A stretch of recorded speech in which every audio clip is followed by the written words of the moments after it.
Well,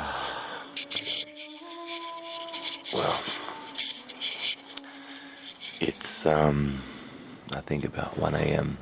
here in the Sacred Valley. Very apt name. I'm surrounded by hills everywhere. You can't see them, but they're absolutely majestic.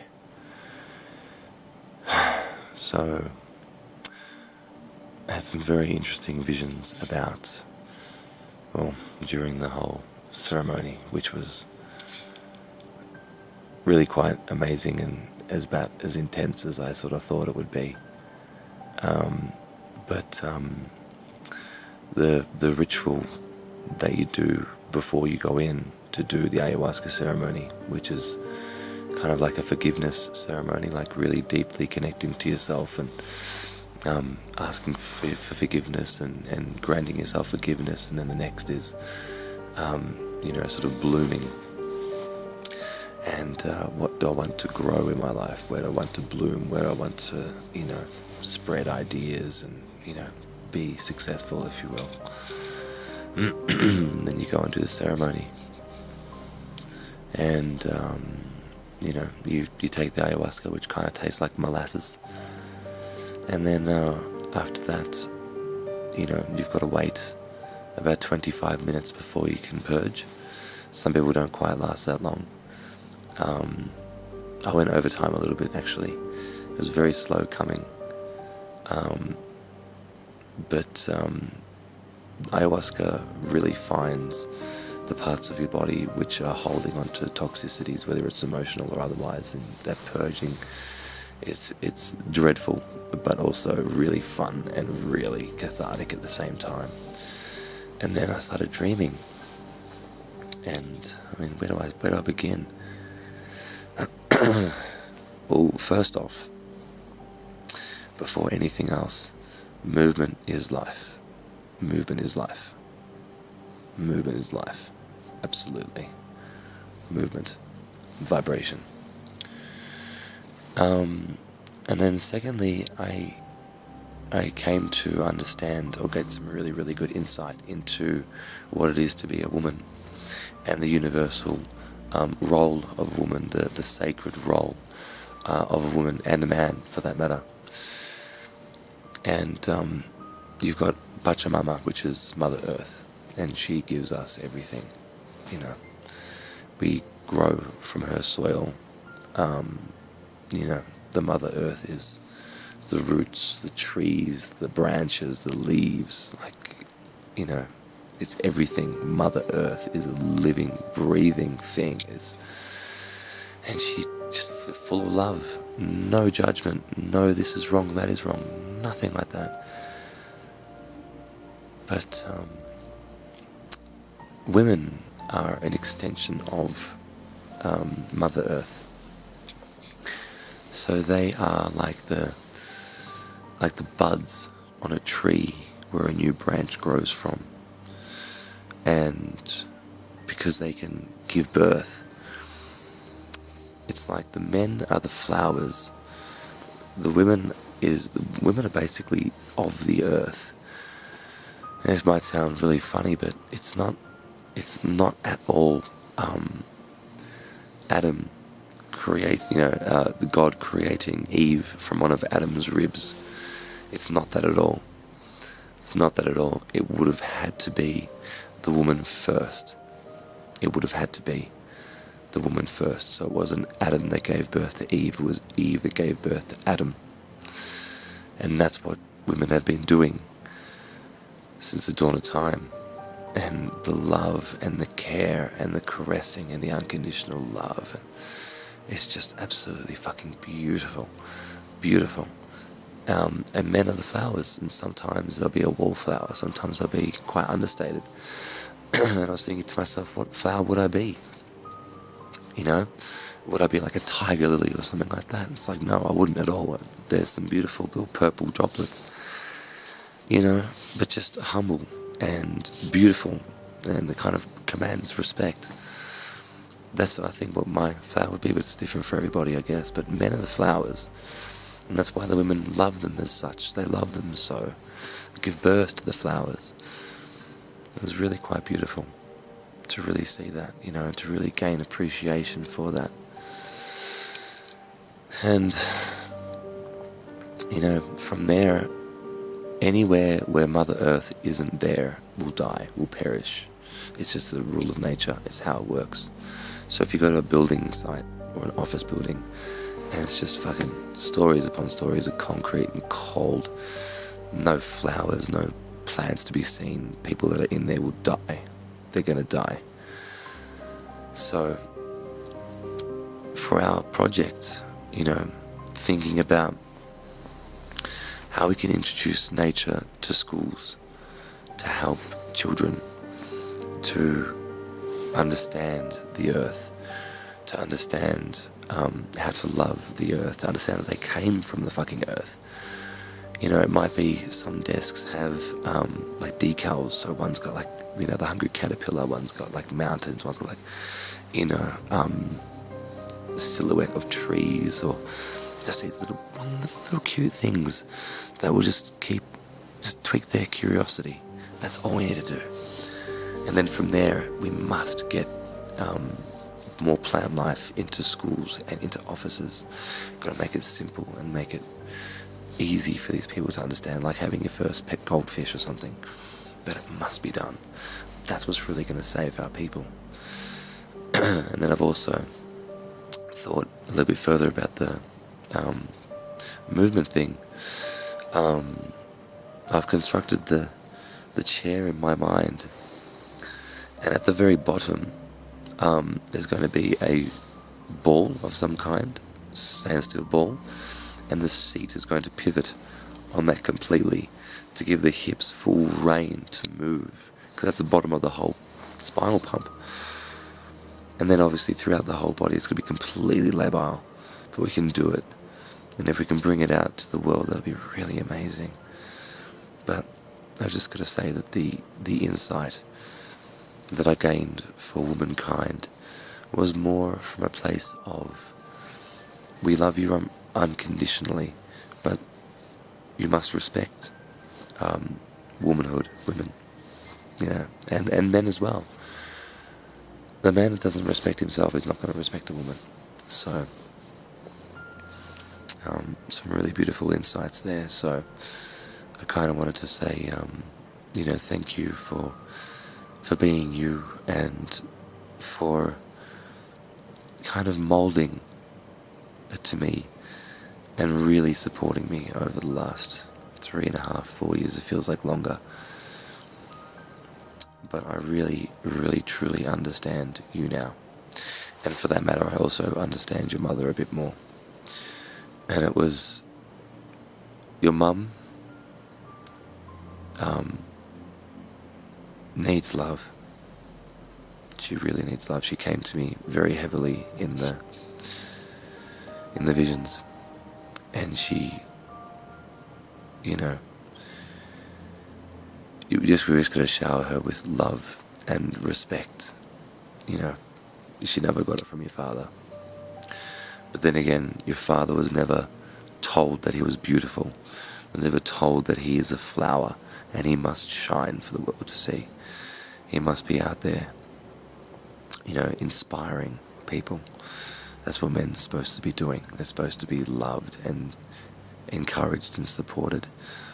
And they're supposed to be told that they are beautiful.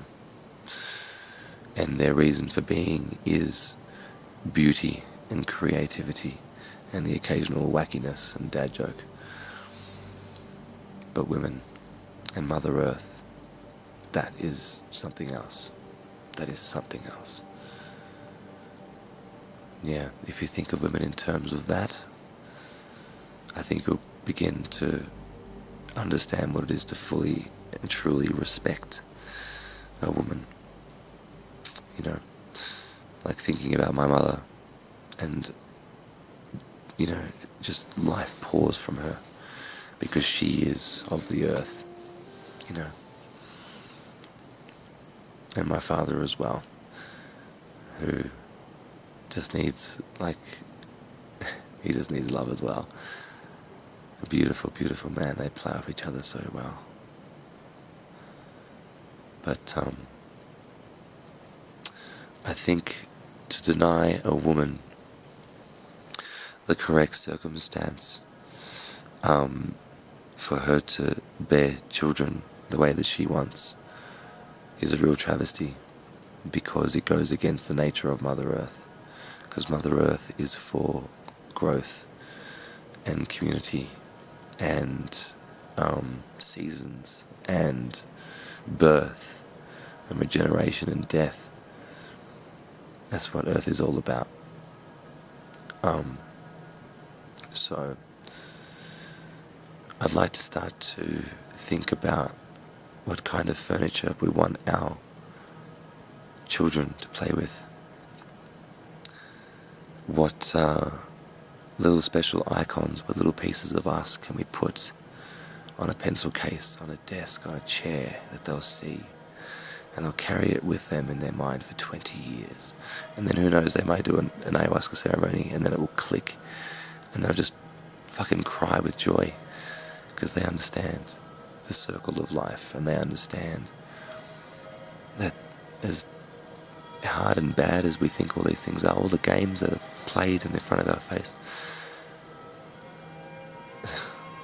you know, Mother Earth has got this. The gods have got this. They've done it since the dawn of time. So, loving and respecting of the self and the other, and understanding where we really came from, is just the beginning of something that can set you free, something really quite beautiful. So, thank you for listening. I'm going to go to bed. Bye guys, love you. Okay.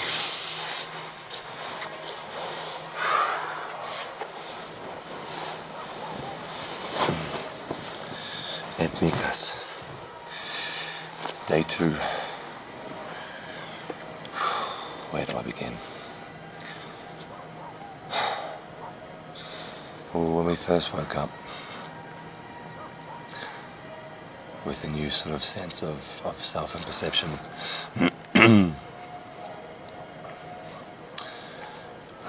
decided to go outside and watch the sunrise over the beautiful mountains here, and doing some, yoga, stretching, meditation, a little bit of Tai Chi.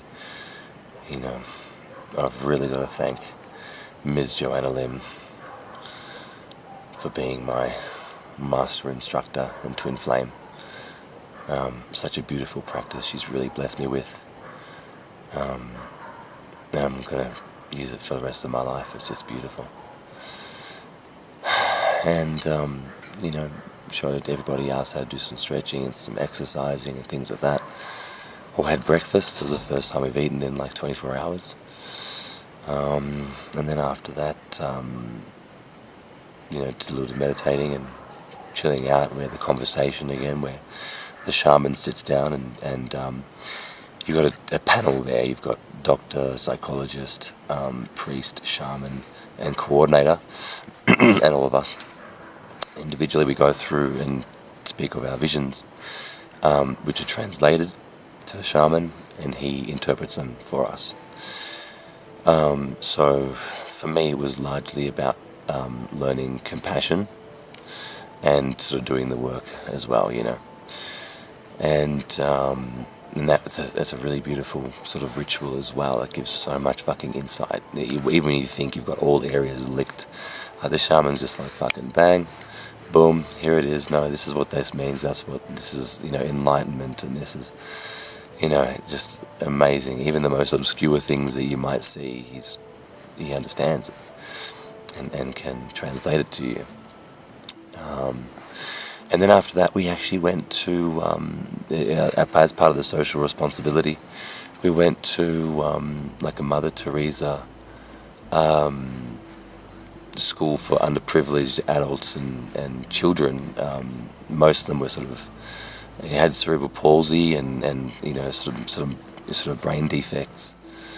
But there was fucking life everywhere. Like there was people coming in the grounds and they were buying fruit and they were talking to each other and they were dancing. Like literally fucking, when I first got there, there's this dude dressed in a full red Adidas tracksuit, and the first thing that he wants to do is twirl everybody. So we're having a bit of fun dancing with everybody. God. And then went out the back, and I was looking after the kids, which is that's fucking right up my alley because I'm a big kid. And it was just beautiful. What was his name? John. God, he must have been 4 or 5. Like, big fucking smile. You know, these kind of the Peruvian eyes, which are, you know, almost kind of slightly Asian, and his face is fucking lit up. He was such a beautiful kid. Fuck. I spent, you know, a lot of time with him and Christina, and then, fuck, what was that one's name? George, I think. He was just like whacking people in the head with spoons. Had to calm a few fires there. And then there was another girl who just wanted to fucking eat. I picked the kid up, and Jesus Christ, she must have been about fucking 60 kilos. And they're all so beautiful, and you know, we're there for 2.5 hours.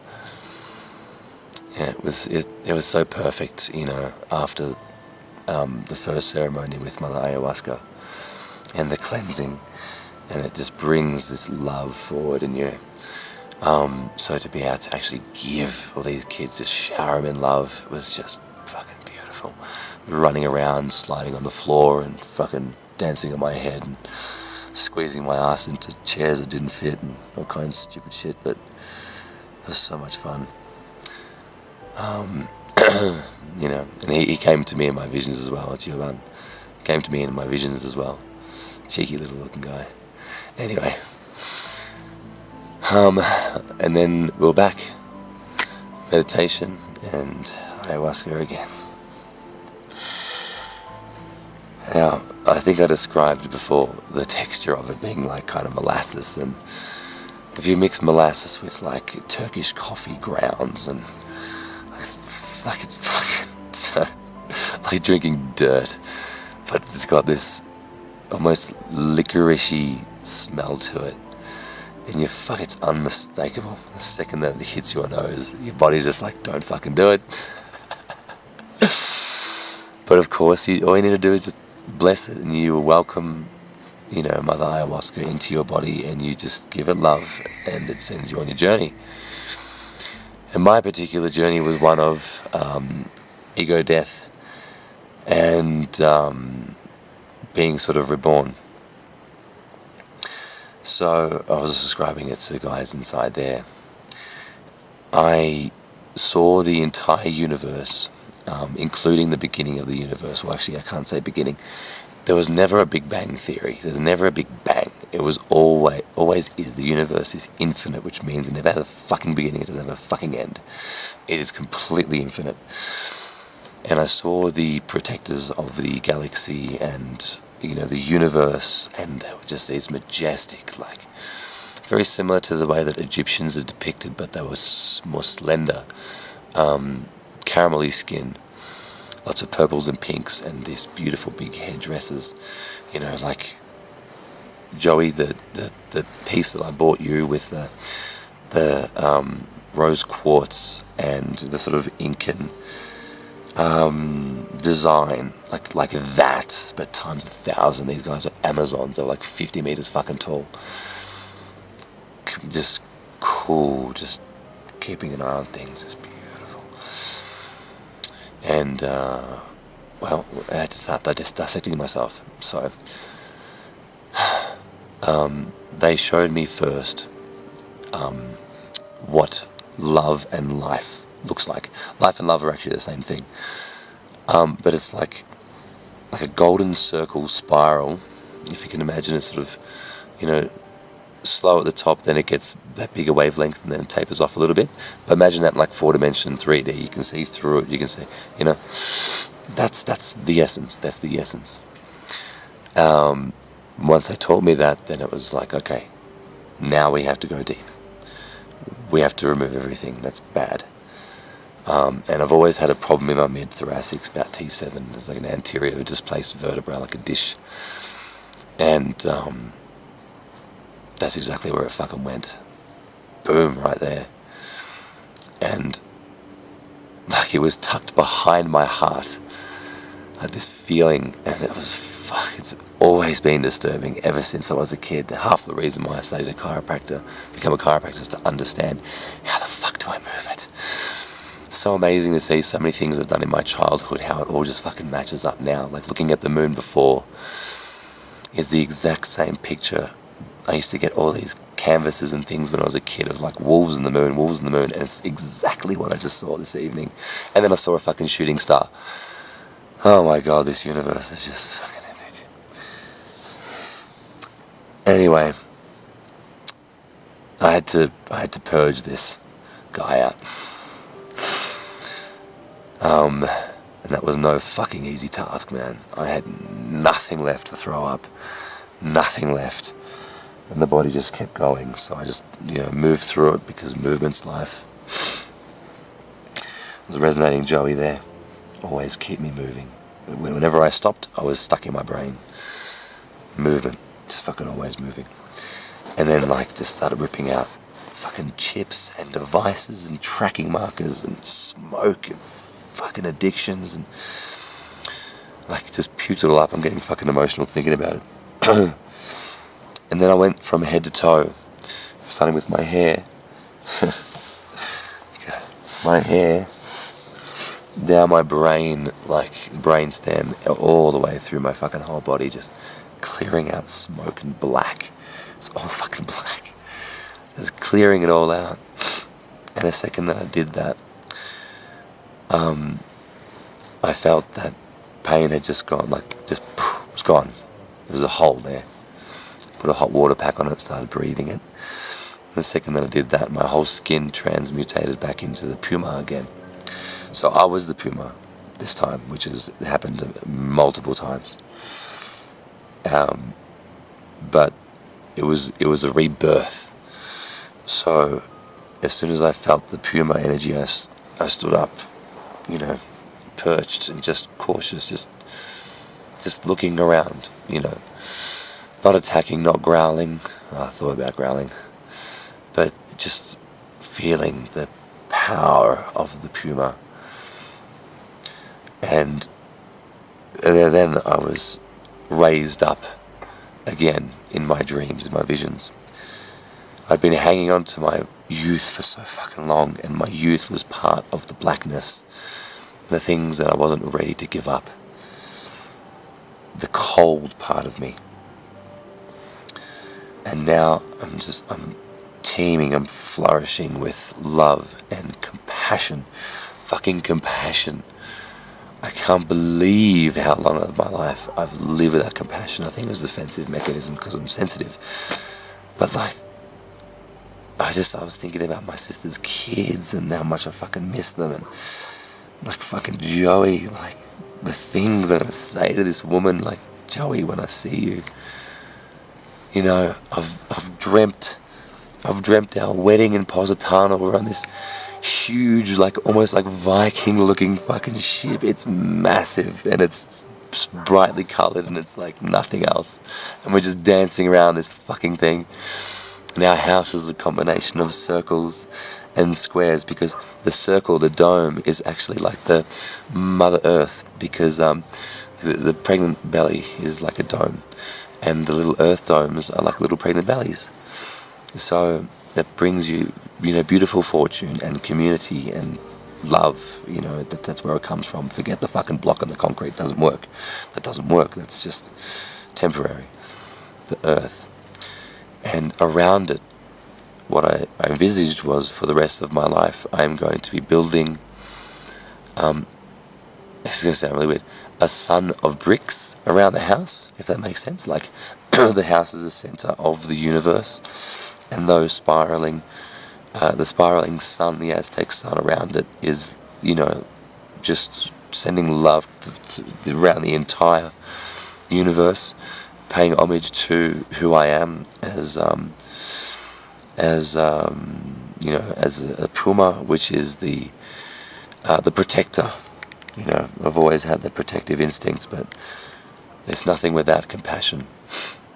So now that I've got all this, then I calm back down, because the puma energy is very fierce. But The puma was letting me know that I'm still sick, I'm injured, and to rest and take it easy, everything very slowly. I'm always doing things so rapidly because that's the conditioning of what I just let go, the ego. It's all time. And the powers that be that created time use it as a way of control. But in terms of the universe, there's no such thing as fucking time. It doesn't exist. So that's how you know when you're on point or not. And if something doesn't feel right, it's absolutely not fucking right. Absolutely. And you must follow that, because one day it will lead you to the clarity which will allow you to be awakened. So you're not just another fucking lost soul going home and eating a fucking TV dinner. Like an open heart, an open house, giving to those that are less fortunate. Like I've been handing out fucking flowers to everybody. Everything's got flowers. Everything is just flowers, flowers, flowers, flowers, flowers. And it's such a beautiful gift to give. I just want to shower everybody in all this kind of love. But then, so then I sort of envisaged myself as like a white lobster who's just shed its skin. So I was very vulnerable. And I had to do everything from the fucking beginning again. I had to learn how to move. I had to learn how to swallow and breathe, because everything's rushed. It's like, since I was a fucking kid, Mum couldn't feed me quick enough because I was fucking slurping. I never taught myself how to fucking swallow in all of my years. So just going slowly and imagining the waters passing down through the mountains of the Andes, the beautiful waterfall cascading down through, beautiful and slowly, that ritual that the water deserves, because water is a different entity altogether.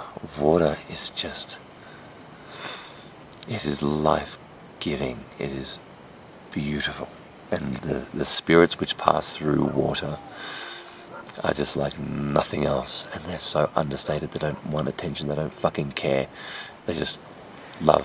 I don't give a fuck who drinks me, I'm going to nourish them. Amen. Cheers. So, took my first steps today. Took my first pee today. Had my first meal of my life today. I just feel free. You don't know what it's like to, at 36 years old, to take your first step. Slowly. Yeah. I just can't describe it. It's just, I just feel like I'm me. Like I'm just me. And that might sound really fucking straightforward or abstract to some people, to probably most people. But no attachments, no conditioning, no time, no wants, no desires, no drives, no fucking attachment to anything. Looking at the grass for the first time, smelling the air for the first time. It's just an absolute blessing. Yeah, and speaking about blessings, I saw Jesus Christ as well. He came and said hello, although he had a lot of work to do, so he wasn't here for very long. But, I understood him in terms of his need to perpetuate love through the ether and the planet and the people. It's all love. So I think that's pretty much what I'm going to be dedicating my life to now. Is, it's really making sure that people know that they're loved. Because that's the best way that I can live my life.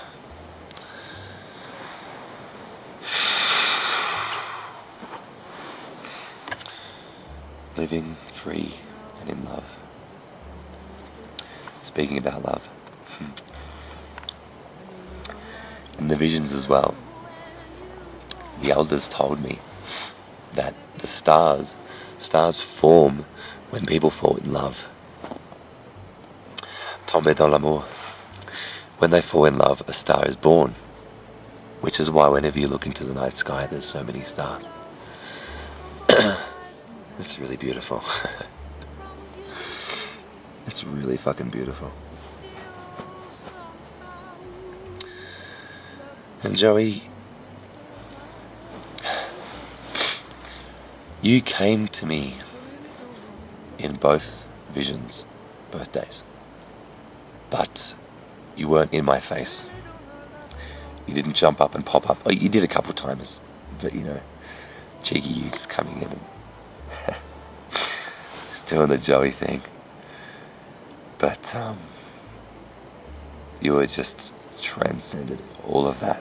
You were surrounding me. You were behind me. You were inside me. And I've got to thank the stars and the universe and the world and love and people and circumstance and decision and everything, gravity, that's brought us together. Everything. Because you were made with me. The whole twin flame notion. We're actually birthed through eternal fire together. And all I want to do is just dance through the rest of this life with you.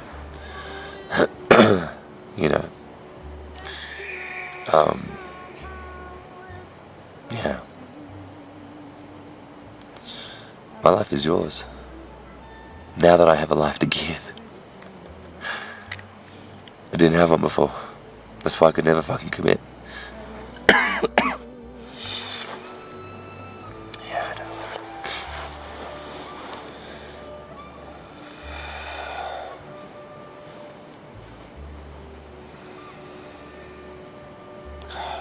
But I have a heart. A big heart. A very, very big heart. And you're in there with me every second of every day. And I must thank you so much for the person that you are, and for being with me in this life to now, and having faith in me and the processes.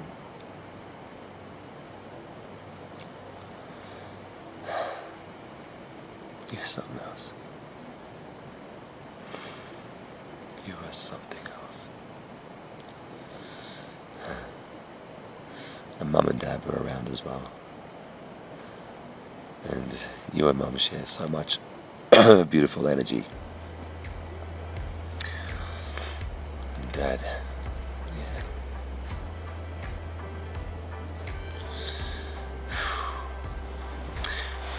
And just one last mention is Nicolette. She doesn't, I don't know if she gets it or not yet, but she is just such a fucking beautiful woman. She is such an amazing woman. I was telling everyone the story about the first time I saw the picture of Nicolette, when she was on Nono's back, with his borsalino on her head. She's got these cute ringlets and she's fucking smiling, And Nono has just got, his face is just lit up. He's lying on his stomach on a picnic rug. And his face is just beaming. And she's giggling. And like whoever took that photo was just a fucking magician. And that piqued my curiosity, I must admit. And just like that, she's followed me to fucking Peru. And she's done like a double dose this evening. That fucking hard bitch. Jesus Christ, she's a fucking tough one. She's amazing. It's been an absolute pleasure to be with her and to have her energy around. She's just such a fucking lovely, lovely woman. She's fucking ace. I love that girl. Yeah, everyone came to me in my dreams, man, fucking everybody. But I just had to make mention a couple of really special ones. Okay, guys. Thank you for listening, if you did listen. Thank you for witnessing. Love you very much. See you tomorrow.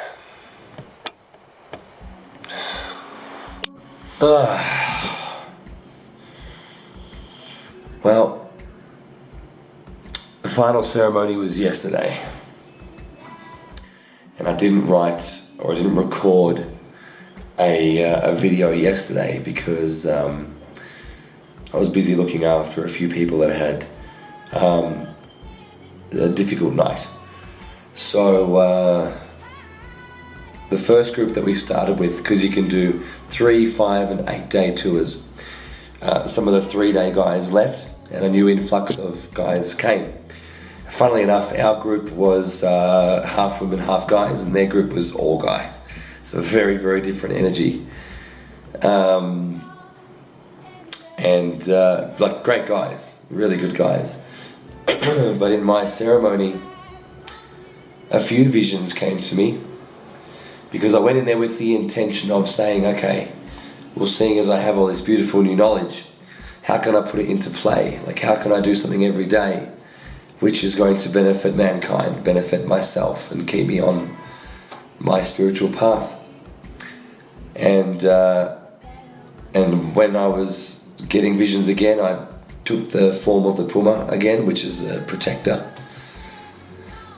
And I kind of felt everybody in the room and the difficulty that they were having. So I basically concentrated all my attentions on prayer for them.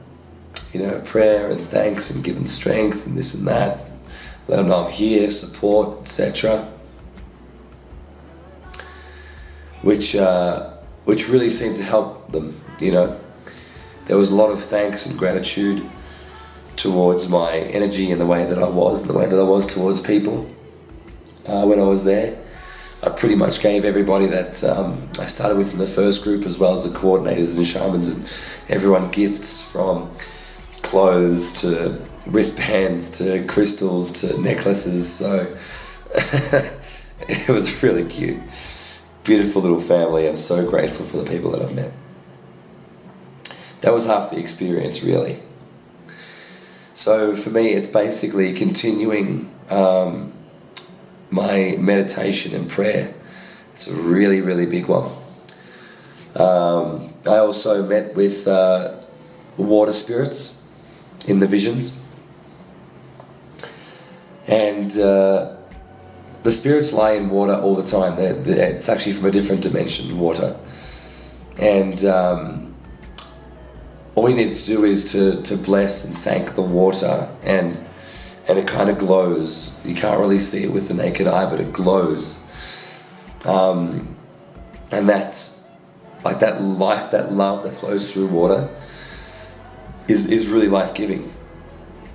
So before almost every drink, you know, giving a bit of thanks is quite a wonderful thing. And then from there I was playing with energies within my hands, the different colors and the energies that I saw from vision, the second vision, and expanding that love and blessing throughout the poles of the earth, just covering the earth in love, gratitude. And then it went to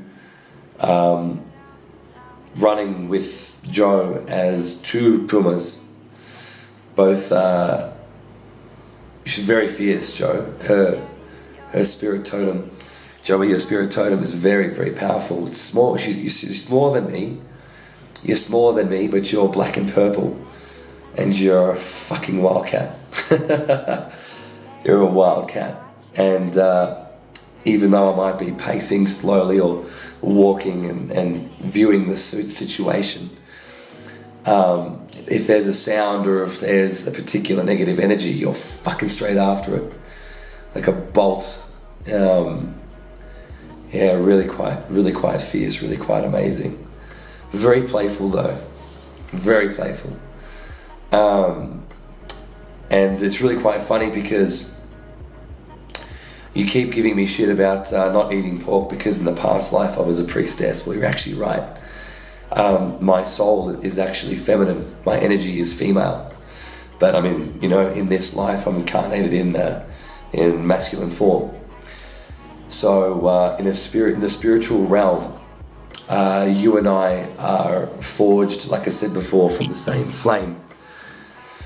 And we trek the universe together. We run through the universe together. And sometimes you're very hard to fucking keep up with, funnily enough, which is probably why I love traveling so much. But we went around to basically everybody of significance all the way through my life and your life, and gave them thanks and gave them love and gave them attention, which was really beautiful. And then after all of that, I just sort of continued in that mindset and looked after a few of the boys after the ceremony, because they weren't doing too well, and trying to get into sleep and just showing a bit of gratitude. So that might actually be you calling. Yeah, I'll get back to you in a second. And then I was purging and cleansing for the rest of the fucking night, like in a big way, which is why my voice is fucked again. So now I didn't sleep again last night, so it's 5 days with about 6 hours sleep, but I feel fantastic because of the cleansing and the fasting. And just in Cusco, downtown Cusco, near the center of town. And I'm pretty fucking grateful for the whole experience, really. Can't wait to get back home and share this with you. Can't wait to share the rest of my life with you. I finally found your Peruvian opal, which I've brought for you. Love you very fucking much, little girl. I'll see you in a week. 2 months.